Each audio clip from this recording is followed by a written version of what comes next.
No fue un cateo más. No fue una diligencia rutinaria, ni una revisión administrativa disfrazada de operativo. Fue un movimiento quirúrgico, silencioso y calculado que comenzó antes del amanecer, cuando la mayoría de Guadalajara todavía dormía y en los pasillos del mercado de abastos apenas se escuchaban los primeros arrastres de cajas y carretillas.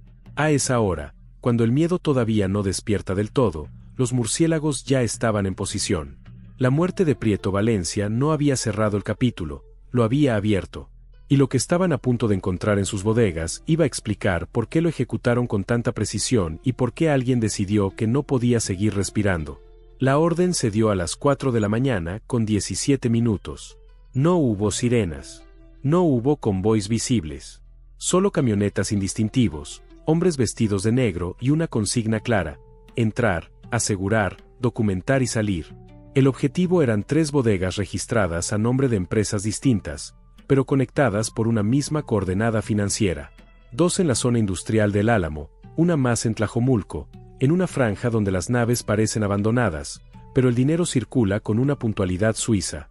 Prieto Valencia había muerto apenas 48 horas antes y aún así, sus bodegas seguían activas, con pagos programados, transferencias en tránsito y camiones con rutas asignadas. Eso no lo hace un comerciante común. Eso lo hace una pieza que todavía está funcionando, aunque ya no esté viva. Si tú también te estás preguntando cómo alguien muerto puede seguir moviendo dinero, quédate, porque esa respuesta llega más adelante y cambia por completo la lectura de este caso. El primer ingreso fue limpio. Candados nuevos, sistemas de alarma activos y cámaras funcionando. Nada improvisado. Los murciélagos sabían que no estaban entrando a un almacén de jitomate ni a una bodega de cartón. Estaban entrando a una caja negra. Dentro, el olor no era a fruta ni a humedad, era a papel, tinta y metal. Archiveros completos, computadoras encendidas, servidores ocultos detrás de tablaroca falsa y cajas selladas con etiquetas fiscales. No había armas a la vista, no había droga, no había efectivo tirado. Había algo más peligroso: orden. La primera bodega contenía documentación contable de al menos 4 años. Facturas, contratos, estados de cuenta, actas constitutivas y listas de proveedores. Todo perfectamente clasificado. Demasiado perfecto. Los peritos lo notaron de inmediato. Cuando un negocio ilegal es caótico, deja errores. Cuando es así de pulcro, alguien con formación financiera lo diseñó. Prieto Valencia no era un improvisado. Era un engrane. A las 4 de la mañana con 39 minutos, el segundo equipo ingresó a la bodega de Tlajomulco. Ahí el ambiente era distinto. Menos papeles, más tecnología. Servidores montados en racks, discos duros cifrados, memorias externas y una computadora portátil todavía abierta. En la pantalla, un archivo titulado Clientes activos, fechado 3 días antes de su muerte. Nombres incompletos, iniciales, montos y una columna que decía estatus. En varias filas, una sola palabra: inestable. Dale like si no te esperabas que todo esto estuviera tan estructurado, porque lo que sigue es todavía más pesado. A esa misma hora, en la Ciudad de México, el enlace de seguridad ya había despertado al círculo más cerrado. La muerte de Prieto Valencia había activado alertas desde el primer momento, pero el cateo confirmó lo que se sospechaba. Esto no era un ajuste de cuentas local, era una limpieza interna. Y alguien estaba borrando rastros, pero llegó tarde. Los documentos incautados revelaron una red de empresas fachada con operaciones cruzadas. Todas declaraban ingresos altos, pero ninguna tenía actividad real. Direcciones falsas, despachos vacíos, terrenos baldíos. El patrón se repetía una y otra vez. Facturación simulada, lavado de dinero, desvíos disfrazados de servicios. Y en el centro, como nodo silencioso, Prieto Valencia. No figuraba como dueño visible, pero aparecía en correos, en notas internas, en claves de acceso. Era el operador que nadie veía, pero todos usaban. Mientras los murciélagos aseguraban el material, afuera comenzaban a llegar rumores. En el mercado de abastos, los chats servían. Que si ya sabían que iban a catear. Que si Prieto había dejado todo preparado. Que si alguien lo entregó. Que si la orden venía desde arriba. El miedo no se grita, se susurra. Y esa mañana, los susurros eran ensordecedores. Cuéntame en los comentarios si tú también has escuchado historias así del mercado, porque esto no pasa en el vacío. A las 6 de la mañana, el operativo se amplió. No por resistencia, sino por hallazgos. En una de las cajas selladas encontraron documentación oficial del gobierno municipal, facturas originales, sellos, firmas y contratos vigentes. No copias. Originales. Eso cambió todo, porque ya no se trataba solo de dinero sucio moviéndose en la sombra. Se trataba de dinero público cruzando por manos privadas sin dejar huella visible. Prieto Valencia tenía acceso a información que no debería haber tenido. Y eso explica su muerte mejor que cualquier balazo. La reconstrucción comenzó rápido. Fechas, montos, relaciones. Cada documento era una pieza. Cada pieza apuntaba a otra. Las empresas fachada estaban ligadas a licitaciones de servicios públicos. Limpieza, consultoría, logística. Servicios difíciles de auditar, fáciles de inflar. Y ahí estaba la clave. Prieto no era el jefe. Era el puente, el intermediario entre el dinero ilegal y el sistema formal. A las 7 de la mañana, el cateo ya era tema en los pasillos del poder. No en voz alta, pero sí en llamadas urgentes. Porque cuando se decomisan papeles, no solo se cae un negocio, se caen nombres. Y algunos de esos nombres eran conocidos. Si pensabas que esto terminaba con su muerte, déjamelo en los comentarios, porque apenas estaba comenzando. Los murciélagos salieron de las bodegas con todo asegurado. Ningún disparo, ningún detenido, pero con suficiente información para reventar estructuras completas. Y mientras tanto, la ciudad seguía su rutina. Camiones pasando, gente trabajando, niños entrando a la escuela. Nadie sabía que, a pocos kilómetros, se había abierto una grieta en el sistema. Horas después, los analistas comenzaron a cruzar datos. Correos electrónicos con fechas clave, transferencias trianguladas, reuniones en fincas privadas. Y un detalle inquietante, 3 días antes de su muerte, Prieto Valencia había intentado mover grandes cantidades de información fuera del país. No lo logró. Algo falló. Y eso pudo haber sellado su destino. La hipótesis más fuerte empezó a tomar forma. Prieto sabía demasiado. Y estaba buscando una salida. No una huida física, sino una negociación. Cuando alguien con información sensible intenta cambiar de bando, el reloj se acelera. Y en este caso, llegó a 0. Comparte este video con alguien que necesite entender cómo funciona realmente el poder cuando se mueve en silencio.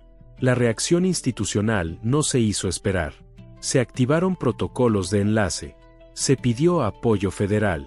Se congelaron cuentas. Se revisaron contratos. Todo con discreción, porque el objetivo no era hacer ruido, era seguir el rastro. Y ese rastro llevaba a más bodegas, más empresas, más nombres. En el mercado, el ambiente cambió. Puestos cerrados antes de tiempo. Miradas largas. Nadie quería ser el siguiente, porque cuando cae un operador, el sistema se reacomoda. Y en ese reacomodo, los errores se pagan caro. El cateo de las bodegas de Prieto Valencia no solo decomisó papeles, decomisó certezas. La idea de que el crimen siempre se ve. Aquí no hubo balas dentro de las bodegas. Hubo firmas, sellos, folios. Y eso es lo que más duele, porque demuestra que la violencia también se ejerce con documentos. El decomiso no cerró el expediente, lo multiplicó. A partir de ese día, cada hoja asegurada comenzó a hablar con otras, como si los papeles se reconocieran entre sí. Los analistas lo describieron así: no era una red con un centro, era un enjambre. Quitas una pieza y el resto se mueve, se ajusta, se protege. Por eso nadie salió esposado esa mañana. Porque el verdadero objetivo no era el eslabón visible, sino entender el mecanismo completo antes de tocarlo. En las siguientes 24 horas, los murciélagos no volvieron a aparecer en público, pero su trabajo continuó bajo tierra, en oficinas sin letreros, con pizarras llenas de flechas, nombres incompletos y fechas subrayadas en rojo. Prieto Valencia ya no estaba, pero su sombra seguía proyectándose sobre cada operación sospechosa. Había transferencias programadas para los siguientes 10 días, pagos fraccionados que no se detuvieron tras su muerte, como si alguien más estuviera listo para tomar el control. Y eso confirmó una sospecha inquietante: Prieto no trabajaba solo y no era el último. En uno de los discos duros apareció un archivo que nadie esperaba encontrar tan pronto. Una línea de tiempo personal. No financiera, no contable. Personal. Ahí estaban anotadas reuniones, citas, advertencias. Fechas clave marcadas con una sola letra. La última anotación, hecha la noche anterior a su muerte, decía simplemente: mañana se define todo. No había más. No hacía falta. Si tú también sentiste ese escalofrío al escuchar eso, dilo en los comentarios, porque hay frases que pesan más que cualquier arma. Las autoridades comenzaron a reconstruir las últimas 72 horas de Prieto Valencia. Sus movimientos, sus llamadas, sus encuentros. Descubrieron que había cambiado de rutina, que ya no entraba por las mismas calles, que había dejado de responder ciertos mensajes, que había intentado contactar a alguien fuera del círculo habitual. Ese alguien no respondió, y en ese silencio se entiende mucho. Mientras tanto, en el mercado de abastos, los rumores se volvieron advertencias. No hablaban de justicia, hablaban de ajuste, de reacomodo, de cuentas pendientes. Porque cuando un operador financiero cae, no solo se pierde dinero, se pierde confianza. Y en ese mundo, la desconfianza es sentencia. Los cateos siguieron, pero ya no con cámaras cerca ni filtraciones evidentes. Pequeños movimientos. Sellos colocados discretamente. Oficios enviados sin encabezados llamativos. La estrategia era clara: no alertar al resto de la red. Dejar que siguieran operando mientras se mapeaba todo. Porque cerrar una bodega es fácil. Desmantelar un sistema requiere paciencia. Dale like si creías que los grandes golpes siempre se dan con sirenas y helicópteros, porque aquí la guerra se estaba librando con carpetas y claves. Uno de los hallazgos más delicados apareció al tercer día. Una correspondencia cruzada entre empresas fachada y despachos contables con presencia en otros estados. No era un esquema local. Jalisco era solo un nodo. Había ramificaciones en Michoacán, en el Estado de México, incluso registros de movimientos hacia el norte del país. Y en todos, el mismo patrón: empresas jóvenes, declaraciones perfectas, 0 empleados reales. Prieto Valencia aparecía como contacto técnico, el que resolvía problemas, el que sabía cómo cuadrar números imposibles, el que apagaba incendios fiscales antes de que se vieran. Y alguien así, cuando decide moverse, se vuelve peligroso. En los pasillos del gobierno local, la tensión se sentía sin decirse. Nadie quería ser el primero en preguntar. Nadie quería aparecer en una lista que ya no sabían cuántos nombres tenía. Porque el miedo no era solo al narco, era a la evidencia. A los papeles que no mienten. A los folios que coinciden. A las firmas que ya no se pueden negar. Comparte este video con alguien que todavía cree que todo se reduce a balas y persecuciones, porque aquí el verdadero enfrentamiento estaba en otra parte. El nombre de Prieto Valencia comenzó a desaparecer de conversaciones públicas, pero su caso crecía en privado. Cada vez que alguien intentaba minimizarlo como un asunto aislado, aparecía un documento nuevo que lo conectaba con algo más grande. Con contratos, con campañas, con decisiones que afectan a miles. En el mercado, algunos puestos no volvieron a abrir. Otros cambiaron de manos en cuestión de días. El equilibrio se rompió. Y cuando eso pasa, siempre hay consecuencias. Miradas nuevas, presencias distintas, silencios más largos. Nadie decía su nombre, pero todos sabían de quién hablaban. Las autoridades sabían que el tiempo jugaba en contra, que mientras más avanzaban, más probabilidades había de que alguien intentara borrar rastros. Por eso aceleraron una fase clave, el cruce con información fiscal nacional. Y ahí apareció algo que confirmó el peor escenario. Algunas de las empresas ligadas a Prieto habían sido utilizadas como proveedoras indirectas en proyectos financiados con recursos federales. No de forma directa, no evidente, pero estaban ahí, como un eco. El caso dejó de ser regional. Se convirtió en una alerta. No por la violencia, sino por la profundidad. Porque cuando el dinero ilegal logra mezclarse así con el sistema formal, desarmarlo implica tocar intereses que no suelen exponerse. Y eso explica la cautela. El silencio. La lentitud aparente que, en realidad, era cálculo. Con el paso de los días, el expediente dejó de ser un cúmulo de documentos y comenzó a convertirse en un mapa vivo. Cada nueva revisión agregaba una capa más profunda, como si alguien hubiera diseñado el sistema pensando en que, si algún día caía una pieza, el resto tardaría demasiado en entenderse.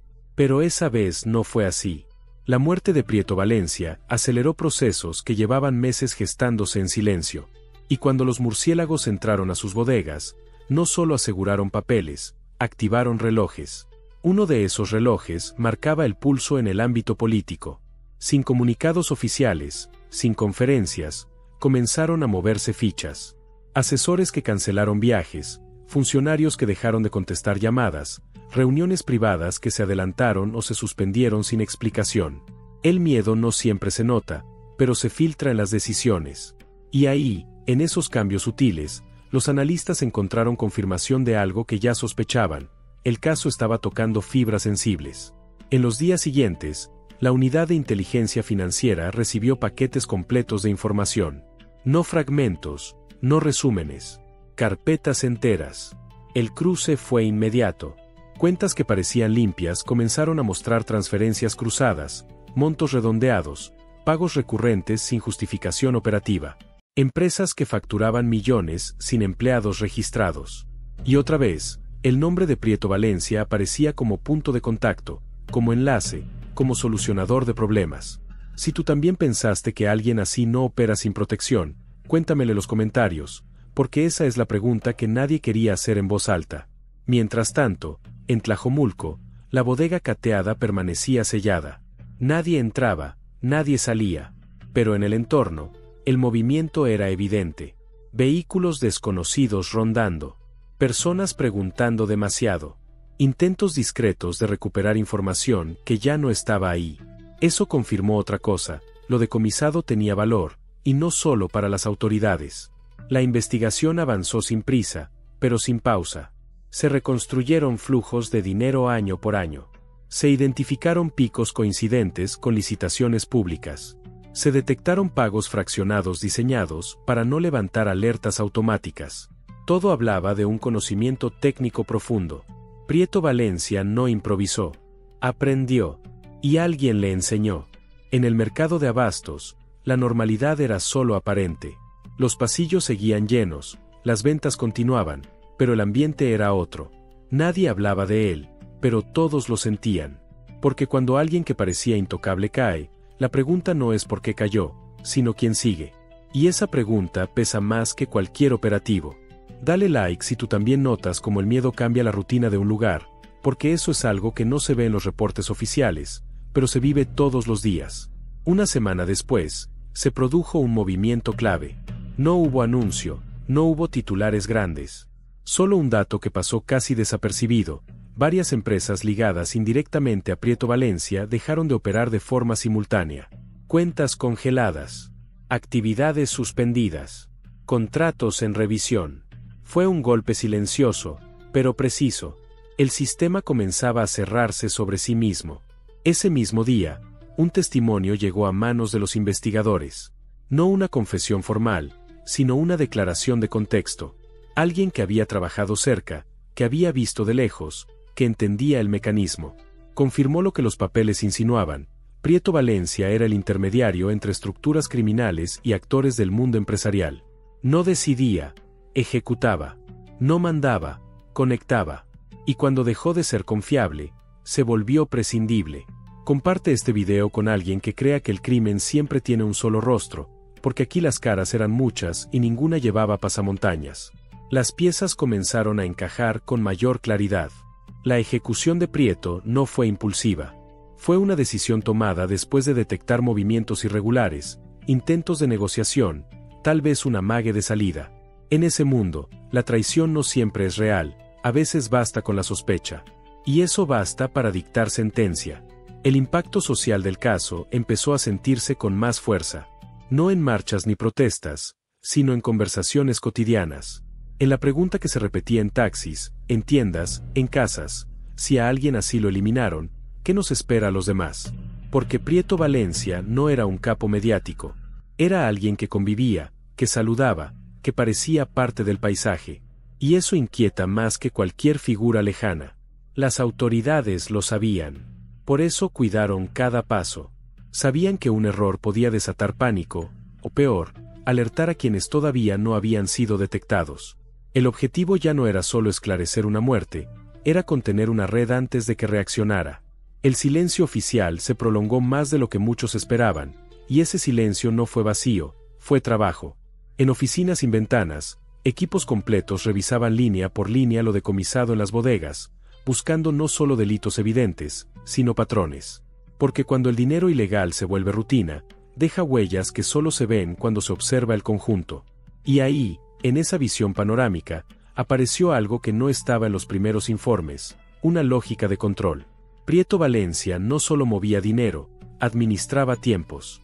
Las facturas no se emitían cuando se necesitaban, sino cuando convenía. Los pagos no se hacían completos, se fragmentaban con una cadencia específica. Los contratos se activaban justo cuando otros se cerraban. Era un sistema diseñado para no llamar la atención, para diluirse entre miles de operaciones legales. Y durante años funcionó, hasta que dejó de hacerlo. Uno de los analistas lo dijo sin rodeos: este esquema no se cae por codicia, se cae por desconfianza. Alguien empezó a dudar de Prieto. Alguien pensó que sabía demasiado o que estaba buscando una salida. Y en ese momento, el reloj interno del sistema marcó el final. A los 10 días del cateo, ocurrió otro movimiento discreto. Una auditoría interna, anunciada como rutinaria, comenzó a revisar contratos antiguos del municipio. Nada escandaloso en apariencia. Pero quienes conocían el expediente entendieron el mensaje. Se estaba cerrando el círculo. No de golpe, sino por capas. Primero los operadores. Luego los intermediarios. Al final, los beneficiarios. En el mercado de abastos, la tensión se convirtió en resignación. Algunos entendieron que el ciclo había cambiado. Otros esperaron que todo volviera a la normalidad. Pero esa normalidad ya no existía. Porque cuando un engrane como Prieto Valencia desaparece, el sistema no se repara solo, se reconfigura. Y esa reconfiguración siempre genera fricciones. Las autoridades detectaron intentos de replicar el esquema con otros nombres, otras empresas, otros operadores. Movimientos torpes, apresurados. Señales claras de improvisación. Eso confirmó algo importante: Prieto no era fácilmente reemplazable. Su conocimiento no estaba documentado por completo. Y esa ausencia se notó de inmediato. Dale like si te sorprende cómo, aun en estructuras grandes, una sola persona puede sostener tanto sin ser visible. El expediente empezó a generar reacciones fuera del Estado. Consultas informales, llamadas entre dependencias, solicitudes de información cruzada. Nadie quería aparecer después como quien no vio nada. Porque cuando las investigaciones avanzan así, el verdadero riesgo no es lo que se descubre, sino lo que se demuestra que ya se sabía. Conforme avanzaban las semanas, la figura de Prieto Valencia fue cambiando en la narrativa interna. De operador discreto pasó a ser visto como punto de quiebre. El hombre que concentró demasiada información en un solo lugar. El que entendió demasiado bien cómo funcionaba la maquinaria. Y en ese entendimiento, encontró su límite. Los murciélagos ya no estaban en escena, pero su intervención seguía marcando el ritmo. El cateo había sido solo la puerta de entrada.